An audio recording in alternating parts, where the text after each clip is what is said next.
same way as it's also going to be inside the cage. Battle of the jungle animals. Here we have praying mantis using the mantis karate style against Isolo, which in traditional Western language means animal.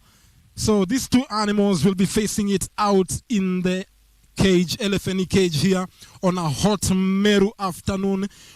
Kennedy Atila used to play football for the young Super Eagles, yet he is here to face a former driver, current driver for a corporate company in Joseph Wanyama. So it is a battle of a corporate driver versus a former footballer in an LFNE MMA cage. Into the first round now, Kennedy Atila the Mantis in the blue corner and Joseph Wanyama is solo in the red corner here, and starts also on a high note the first round, a takedown in the initial stages of the first round here in the red corner. Simon Joseph taking down Kennedy Atila, and also in a back control at the same time an amber here, maybe another takedown, reversal from Kennedy Atila into Joseph Wanyama here, but then able to stand up once again, but not yet able also to unlock himself. Joseph will take his back from the head tight lock here, now receiving some lower uppercuts while still on a clinch fist.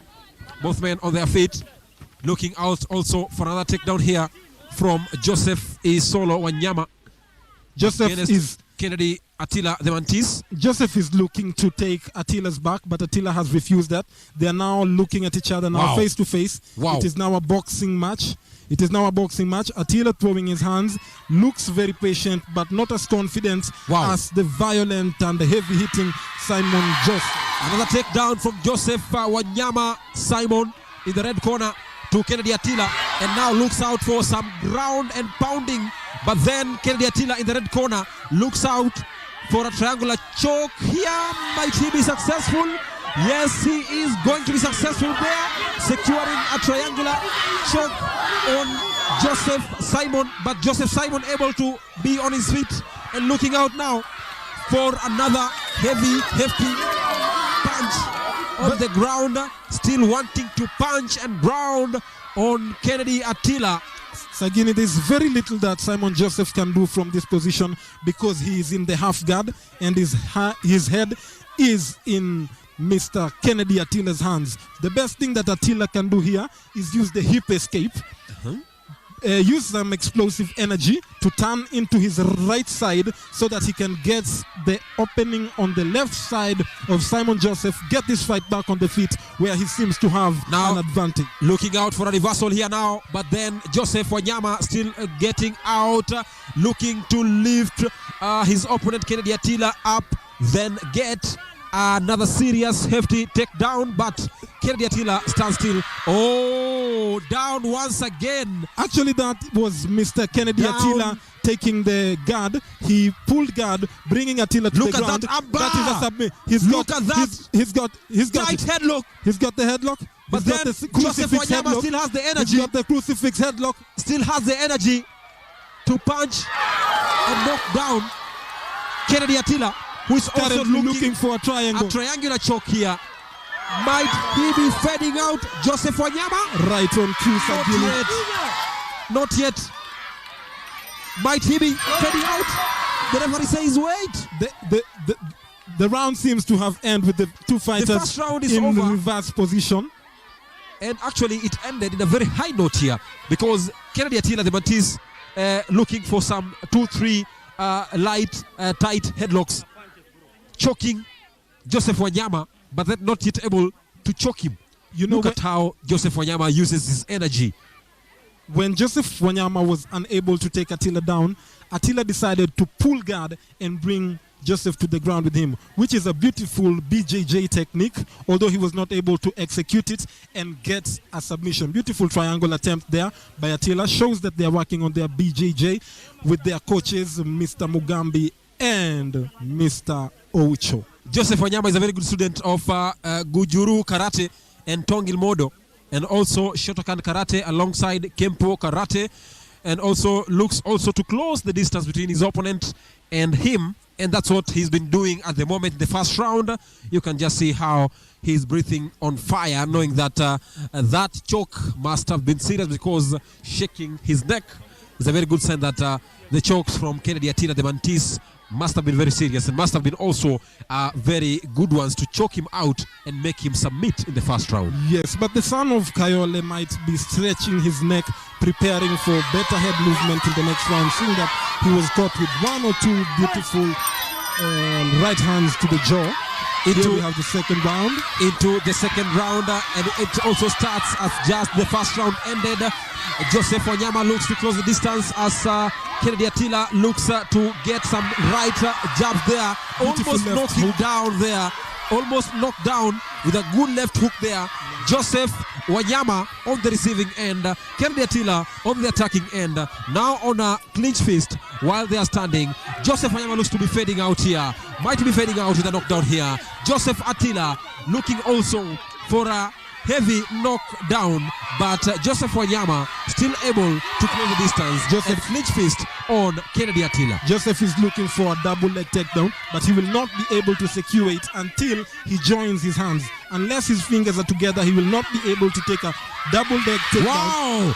A very nice flip by a very nice flip there, showing some beautiful MMA skills. The man said he has been working on his skills and we will be yet to see. And here we are seeing him controlling the fight on the feet and the ground. Look at Joseph Wanyama. He might be fading out, but he still has side control, which is a better position to be in than being in the guard or half guard, giving him an opportunity to control his opponent. The best thing for his opponent to do here is move towards the cage so that he can use the cage to stand up. Use the cage as a wall to stand up. At the middle of the cage is difficult. Joseph Wanyama is now using the time on the ground to at least get some rest because the hefty punches. Now Kennedy Atila looks out for a triangular choke while on the ground. I think Joseph Wanyama here, if he gets successful with that choke on the neck, he must be fading out. Look at the energy arms of Joseph Wanyama. The energy levels are now down. The sucrose in her blood must be now on very low levels. Low blood sugar for Simon Joseph here on a very hot Sunday Meru afternoon. So the heat and the pressure from Kennedy Atila is getting to Simon Joseph, who started with some heavy work on the feet, but now his hands are slower. He's having a harder time standing up, although he has delivered it. Wow. On the walls of the cage here. Still Kennedy Atila on Joseph Wanyama with a very tight and serious amber here. With a very serious here, tight headlock at the same time. And Joseph Wanyama still able to be on his feet and be able to attack here. Those are very soft punches, I must say. Both are students of Kempo Karate, and both are black belt winners in Kempo Karate. And they are making their debut at the LFNE. So it seems that two of the fighters are still trying to prove themselves. The second round is over. Time out here. How do you have it again? I think I should be asking you because I think I have it 1-1 for the fighters. I have it 1-1 on the grounds that both of them were able to put their offenses on the feet successfully. Both of them were able to take each other down. I think I have a draw so far in this round. In this round, that's the second round. Look at how things unfolded there. Kennedy Atila, the Mantis, with a very nice left-right jab, then a very nice flip there from Joseph Wanyama, which enabled Kennedy Atila to reverse things and overturn the tables. Then came on top Joseph Wanyama, but then Kennedy Atila came out with a triangular choke there, which was almost able to take down and almost make Joseph Wanyama to submit, but then not yet able, but because Joseph Wanyama was able to come up on top and get back on his feet and able to fight back with a very nice armbar on the ground, but not yet able also to take out Kennedy Atila in the second round. What should Kennedy Atila do and what should Joseph Wanyama do in the final round? If I am in Kennedy Atila's corner, I would tell Kennedy Atila to keep going for the submissions. He seems to know what he's doing on the ground, and Mr. Joseph Wanyama seems to have an edge on the feet. It is better for Kennedy Atila to take this fight to the ground, where he is showing massive prowess. Beautiful Brazilian nice Jiu-Jitsu, I must say. Very nice flip there from Kennedy Atila, the Mantis. Wow, amazing. So far, beautiful. So far, so good. Meru. this might be ending. Will this go into a knockout? Will this go into a decision or a submission? I am predicting a submission for Kennedy Atila. Here we go, third round. Third round. Now the final round. Who will be the winner? Is it the driver, Joseph Wanyama, or the masonry, Kennedy Atila? The fans in the arena go into a frenzy here with Joseph Wanyama on top of Simon, or on top of Kennedy Atila. The Mantis now into a top control here. And yet again, you can just take a look at how Kennedy Atila looks out for things here. He's still looking out for a triangular choke. Very disciplined fighter. When he is on the ground, he is not panicking. Kennedy Atila is calm and composed. He knows that everyone's situation can lead to another where he will submit Simon Joseph and get a tap. But so far, that is yet to happen.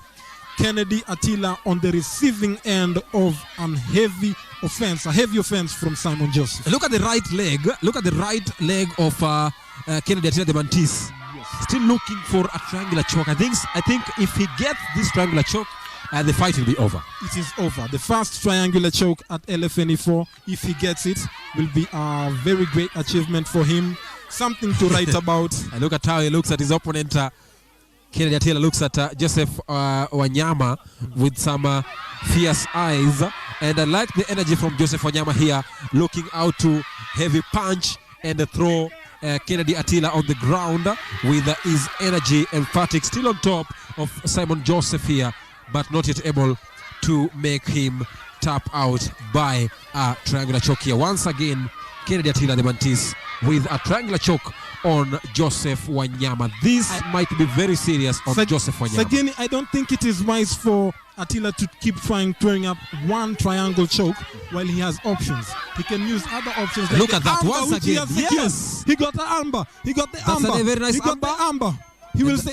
And at the same time, Joseph Wanyama also looks out for a triangular choke on the same angle, looks out to reverse things, but they're not yet able. Kennedy Atila looks out for the amber. He will get it. He gets it now. Will he tap out? Will he tap out? Will he submit? Kennedy Atila needs to adjust his body to the left. Wow, so because that most of his energy is taking away the strength he's from fading his out. Opponent's elbow. He's fading out. The referee stretches his hand to ask, are you over or not yet? What do you think? Unless Kennedy Atila adjusts his opponent's elbow. Look at the right foot on the stomach of Joseph Wanyama. He will not be able to do much with that unless he reverses the position, takes a better amber position, and takes the amber with the joint turning from the front to the back and not in its normal direction. This is a nice opportunity for Kennedy Atila to make sure that he fades out, but then Joseph Wanyama able